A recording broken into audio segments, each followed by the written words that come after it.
दोस्तों, आज की कहानी राजा भोज और गंगू तेली की है। यह कहानी बहुत ही शिक्षाप्रद है और कर्मों के फल पर आधारित है। मुझे उम्मीद है कि यह कहानी जरूर आपको पसंद आएगी। तो अब कहानी शुरू करते हैं। राजा भोज एक बहुत ही न्यायप्रिय और प्रतापी राजा थे। वे अपनी प्रजा से बहुत ही स्नेह करते थे। वे अपनी प्रजा को पुत्र के समान मानते थे। राजा भोज के दरबार में अनेकों विद्वान रहते थे। राजा चापलूस और चाटुकार लोगों से हमेशा दूर रहते थे। राजा को उनकी प्रजा बहुत ही प्यार करती थी और देवता के समान पूजती थी। राजा भोज अपनी प्रजा के दुखों का पता लगाने रात्रि में भेष बदलकर उनके घरों के आसपास घूमते थे। इस प्रकार वह अपनी प्रजा के सुख दुख का सही से पता लगा पाते थे। एक बार रात्रि के समय राजा भोज किसी गरीब ब्राह्मण की झोपड़ी के पास से गुजर रहे थे। तभी उन्हें कुछ आवाज़ सुनाई दिया। राजा ने देखा तो एक बूढ़ा ब्राह्मण अपनी पत्नी से कह रहा था कि अब मैं बहुत बूढ़ा हो गया हूँ। मेरी उम्र 80 साल हो गई है। मेरे शरीर में अब इतनी ताकत नहीं रही कि खुद कमाकर अपना पेट भर सकूं, और मेरा कोई पुत्र भी नहीं है जो मुझे कमाकर खिला सके। अब तो राजा भोज ही हमारा उद्धार कर सकते हैं। ब्राह्मणी बोली, हाँ, वे बहुत दयालु हैं, वे जरूर हमारी मदद करेंगे। सुबह होते ही वह ब्राह्मण राजा के दरबार में पहुंच गया। राजा का अभिवादन करते हुए ब्राह्मण बोला, महाराज, अब मैं बहुत बूढ़ा हो चुका हूँ। मेरे अंदर इतनी ताकत नहीं बची कि मैं खुद कमाकर अपना पेट भर सकूं, और दुर्भाग्य से मेरा कोई पुत्र भी नहीं है जो मुझे कमाकर खिला सके। अब आप ही हमारी मदद कर सकते हैं। राजा भोज ने रात्रि में ही ब्राह्मण की गरीबी का पता लगा लिया था। इसलिए राजा ने 100 सोने चांदी के सिक्के ब्राह्मण को दे दिए। ब्राह्मण के पास अब इतना धन आ गया था कि वह अपना जीवन सुखपूर्वक व्यतीत कर सकता था। ब्राह्मण बहुत खुश हुआ। वह खुशी खुशी अपने घर पहुंचा और उन सिक्कों को एक लकड़ी के संदूक में रख दिया। किंतु रात्रि में एक विचित्र घटना घटी। सुबह होते ही जब ब्राह्मण ने संदूक खोला तो हैरान रह गया। संदूक खाली था। सारे सोने चांदी के सिक्के गायब थे।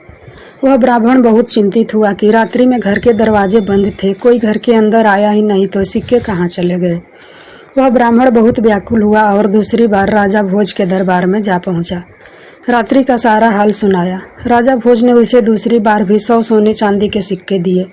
ब्राह्मण बहुत खुश हुआ। अब वह सोच रहा था कि वह इन सिक्कों से अपना नया मकान बनवा सकता है और सुखपूर्वक रह सकता है। वह खुशी खुशी अपने घर गया और इन सिक्कों को फिर से उसी लकड़ी के संदूक में रख दिया। किंतु होनी को कौन टाल सकता है। वह रात्रि में गहरी नींद में सोया था और उसने स्वप्न में देखा कि राजा भोज उससे कह रहे हैं कि हे ब्राह्मण देवता, मेरे राज्य पर बहुत बड़ा संकट आ गया है, इसलिए मैं वह सिक्के तुमसे लेने आया हूँ जो मैंने तुम्हें दिए थे। ब्राह्मण ने खुशी खुशी वह सिक्के राजा को लौटा दिए। जब सुबह हुई तो ब्राह्मण ने देखा आज भी संदूक में सिक्के गायब थे। ब्राह्मण को कुछ समझ नहीं आ रहा था कि स्वप्न में लौटाए गए सिक्के सचमुच में कैसे गायब हो सकते हैं। वह निर्धन ब्राह्मण सुबह राजा भोज के दरबार फिर से गया और रात्रि का सारा वृतांत कह सुनाया। राजा को बहुत आश्चर्य हुआ। वह चकित था। राजा ने अपने कोषाध्यक्ष को आदेश दिया कि ब्राह्मण को 100 सोने चांदी के सिक्के पुनः दिए जाएं। राजा की आज्ञा का पालन हुआ। लेकिन राजा भोज ने निश्चय कर लिया कि आज रात्रि में वह ब्राह्मण के कुटिया के पास जाकर सच्चाई का पता लगाएंगे।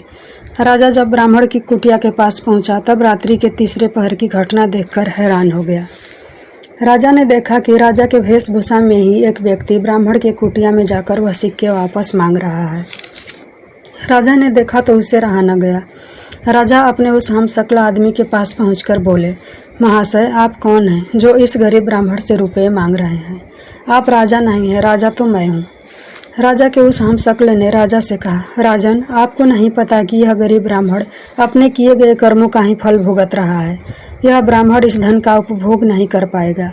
इसका धन गायब हो जाएगा या तो इसका बना बना मकान गिर जाएगा, क्योंकि सुख इसके भाग्य में है ही नहीं। राजन, सभी को उसके किए गए पूर्व जन्मों के कर्मों का फल मिलता है। इस ब्राह्मण की निर्धनता भी इसके द्वारा किए गए पूर्व जन्मों के कर्मों के कारण ही मिली है। राजा भोज ने कहा, इसमें कोई शक नहीं है महाराज, लेकिन मेरी आपसे प्रार्थना है कि ब्राह्मण को कोई दंड न दे। मैं इसके किए गए कर्मों का दंड भुगतने के लिए तैयार हूँ। राजा भोज के बहुत अनुनय विनय करने पर राजा के उस हमशक्ल ने कहा, राजन, होनी का दंड तो सबको भुगतना पड़ता है। मनुष्य अपने किए गए कर्मों का फल जरूर भुगतता है। राजन, तुम्हें भी अपने पूर्व जन्मों में किए गए कर्मों का फल भुगतना ही पड़ेगा। इससे कोई बच नहीं सकता। इस दुनिया में सभी प्रकृति के अधीन है, सबको प्रकृति से लड़ना पड़ता है। यह प्रकृति ही सबको अच्छा या बुरा अवसर प्रदान करती है। कर्मों का खेल बड़ा ही विचित्र है। यह कहकर वह राजा का हमशक्ल गायब हो गया।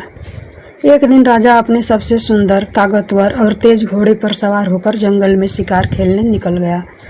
राजा के साथ उसके सैनिक भी थे। दिन भर शिकार की तलाश करते करते हुए अपने राज्य की सीमा पर पहुंच गए। राजा के सैनिक पीछे छूट गए थे। तभी राजा के घोड़े ने एक ऊंची पहाड़ी से छलांग लगा दी और राजा भोज घोड़े से गिर गए और लहूलुहान होकर मूर्छित हो गए। उनका मुकुट दूर जा गिरा। राजा भोज को जब होश आया तो उन्होंने देखा कि पड़ोसी राजा के सिपाही उनको घेरे हुए खड़े थे। सैनिकों ने पूछा कि तुम कौन हो और तुम यहाँ कैसे आए? राजा की जुबान बंद हो गई थी। राजा ने कोई जवाब नहीं दिया। इस पर सिपाहियों ने शत्रु समझकर मारा पीटा और घायल करके एक सुनसान जगह पर फेंक दिया। तभी उसी राज्य का रहने वाला गंगू तेली वहां से गुजर रहा था। उसने देखा कि एक व्यक्ति घायल पड़ा है। उसने राजा को उठाकर अपने घर ले गया। राजा के भाग्य की विडंबना राजा को गंगू तेली के घर पहुंचा दिया।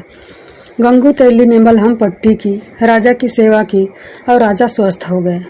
जब राजा की आंखें खुली तो राजा ने देखा जीवनदाता सामने खड़ा था, लेकिन राजा तो बेजुबान हो चुका था। गंगू तेली राजा को देखते ही देखते समझ गया कि यह कोई कुलीन व्यक्ति है जो भाग्य का मारा है, इसलिए इसे शत्रु समझकर पीटा गया है। कुछ ही दिनों में राजा भोज पूरी तरह से स्वस्थ हो गए। राजा भोज यह अच्छी तरह जानते थे कि वास्तविकता जानने पर यहाँ का राजा उन्हें शत्रु समझकर जेल में डाल देगा, इसलिए वह चुप रहे। गंगू तेली ने राजा को कुल्लू पेरने का काम दिया। राजा ने उसे खुशी खुशी स्वीकार कर लिया। गंगू तेली राजा के साथ साथ खुद भी कोल्हू का बैल बनता था।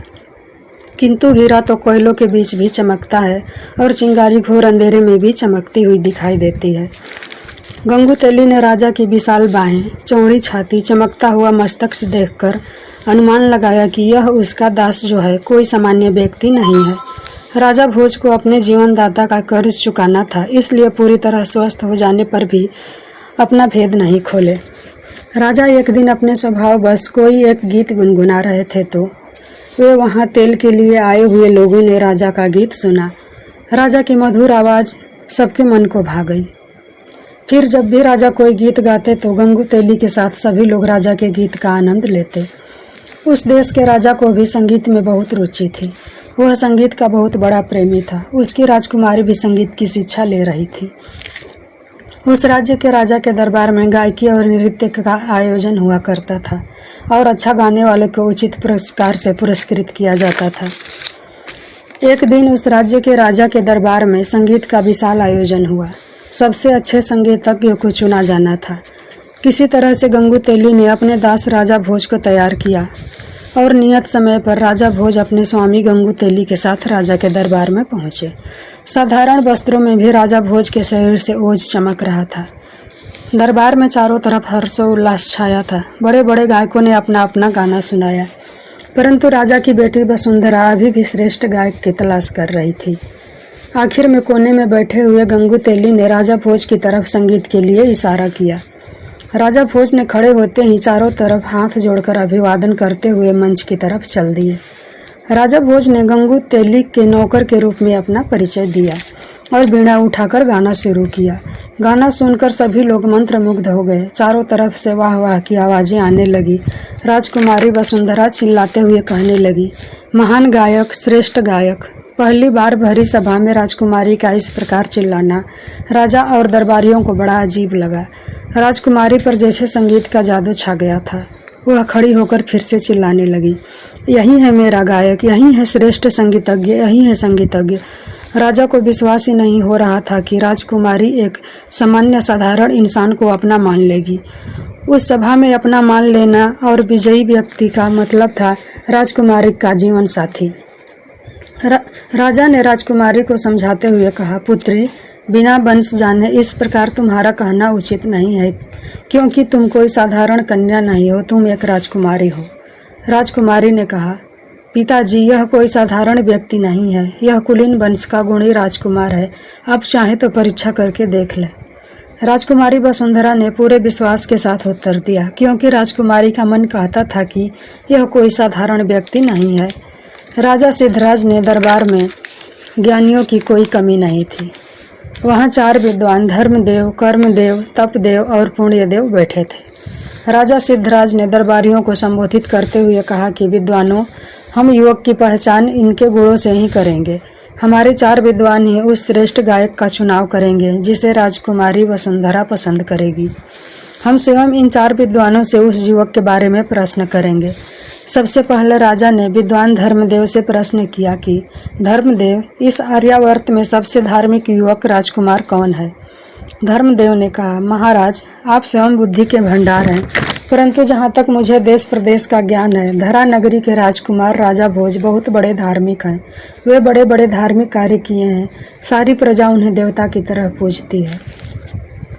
राजा सिद्धराज ने दूसरा प्रश्न तपदेव से किया। तपदेव, आप बताएं कि इस धरती पर आप किस युवक को तपस्वी मानते हैं? तपदेव ने कहा, महाराज, राजा भोज ही अनेकों युद्धों में जीवन मृत्यु के बीच पहुंचकर विजयी हुए हैं। ऐसे वीर योद्धा को मृत्यु भी छूने से डरती है। राजा सिद्धराज ने तीसरा प्रश्न कर्मदेव से पूछा। कर्मदेव, आप बताएं इस धरती पर किस युवक के कर्म अच्छे हैं? कर्मदेव ने कहा, हे महाराज, जहाँ तक मुझे ज्ञात है, राजा भोज के कर्म बहुत अच्छे हैं। राजा सिद्धराज ने अंतिम और चौथा प्रश्न पुण्यदेव से किया। पुण्यदेव, आप बताएं कि ऐसा कौन सा पुण्यात्मा युवक है जो हमारी सभा में आकर हमारे सामने हमारी राजकुमारी का पाणी ग्रहण कर सके? पुण्यदेव बोले, महाराज, ऐसी पुण्यात्मा तो इस धरती पर राजा भोज ही हैं, जिनके पुण्य की कहानियाँ दूर दूर तक है। वह सबसे श्रेष्ठ है। अब पूरे दरबार में सन्नाटा छा गया कि अब इस युवक का क्या होगा, पर वह युवक बिल्कुल शांत और गंभीर खड़ा था। राजा ने उस युवक से कहा, युवक, तुम अच्छे कलाकार जरूर हो, परंतु तुमने हमारे सभासदों का निर्णय सुन ही लिया होगा। हमारी बेटी न जाने दरबार में ऐसी अभद्रता क्यों कर डाली। हमारी बेटी केवल राजकुमार भोज के ही अनुकूल है। हमारे 4 विद्वानों के अनुसार राजा भोज में 4 गुण धर्म, कर्म, तप और पुण्य विद्यमान है। उस युवक ने कहा, महाराज, हमारी धृष्टता क्षमा करें। राजा भोज के गुणों से भी बड़ी कोई शक्ति है जो महान से महान व्यक्तियों को भी अपने बस में रखती है।